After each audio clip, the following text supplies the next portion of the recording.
Hey everyone, welcome back to a day in my life. এখানে আমি সকালবেলা উঠে রেডি হয়েছিলাম। সকালবেলা অ্যাকচুয়ালি ডিমার্ট যাওয়ার জন্য রেডি হয়েছিলাম, তো রেডি হওয়ার কিছুটা ক্লিপ তোমাদেরকে দেখিয়েছিলাম। তো আজকে আমি দেখাবো সারাদিনে ছোট ছোট ক্লিপ নিয়ে আমি কী করছি, বা আজকে যেহেতু ছুটির দিনে আমি কী করছি সেটা আমি দেখাবো তোমাদের। তো চলো দেখে নিই। সকালবেলা উঠেই ফার্স্টে আমি যেই ড্রিঙ্কটা নিই সেটা বানিয়েছিলাম, সেটা আমি দেখাচ্ছি তোমাদের। আমি ড্রিঙ্কটা নিই হচ্ছে মেথি, মৌরি, জিরে, এই ড্রিঙ্কটা আমি নিই সকালবেলা উঠে। তো এখানে দেখো ড্রিঙ্কটা বানানোর আগে আমি এখানে এসে যে কাজগুলো দরকার, গাছের দিকে জল টল দেওয়া বা এগুলো দেখা, যেই কটা গাছ আছে, একটা তুলসী গাছ, জবা গাছ, এগুলো একটু দেখে নিচ্ছিলাম। তারপরে দেখো আমি ড্রিঙ্কটা এখানে বসিয়ে দিয়েছি। জিরে, মেথি, মৌরি, কখনো একটু দারচিনি, সিনামন স্টিকও দিই। সেটাকে একটু ফুটিয়ে নিয়ে সেটা আমি খেয়ে নিই। তো দেখো এখানে আমি ওটা অনেকটা জল ছিল, সেটাকে মোটামুটি হাফ করে নিয়েছি।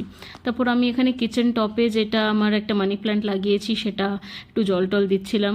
উইকেন্ডেই দেওয়া হয়, সারা সপ্তাহ অতটা টাইম পাওয়া যায় না।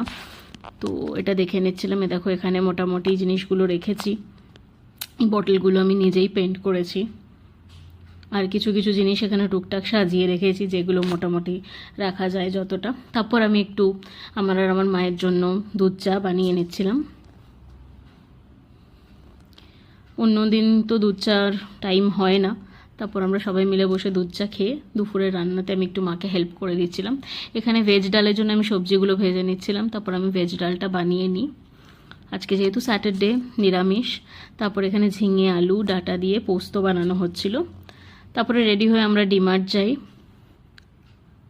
ডিমার্টে গিয়ে ছোট ছোট অনেক কিছু জিনিস নেওয়া হয়েছে, মোটামুটি গ্রসারি আইটেমস কিছু। তারপর এখানে অনেকটা টাইম লেগে যায়, 2 ঘন্টা মতন সব কিছু নিতে লেগে যায়। দিয়ে বাইরে বেরিয়ে এসে বিল করিয়ে সফটি খেয়ে চলে আসি।